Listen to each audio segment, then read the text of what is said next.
মনে হয় কবরের প্রথম রাতে আপনি আমি চোখ খোলার পরে এই দুনিয়ার 20, 30, 50, 60 বছর 70 বছরের এই লম্বা জীবনটাকে একটা ছোট্ট স্বপ্নের মতো মনে হবে এই তো ঘুমিয়ে স্বপ্ন দেখেছিলাম আর সেই স্বপ্নে জীবন অতিবাহিত করেছি, এই মাত্র আমি ঘুম থেকে চোখটা খুললাম। কবরের প্রথম রাত এত ভয়ানক হয়ে যাবে।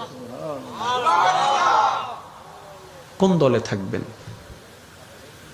কার বিপক্ষে কথা বলছি, কার পক্ষে কথা বলছি, একটু স্থির হওয়ার দরকার আছে।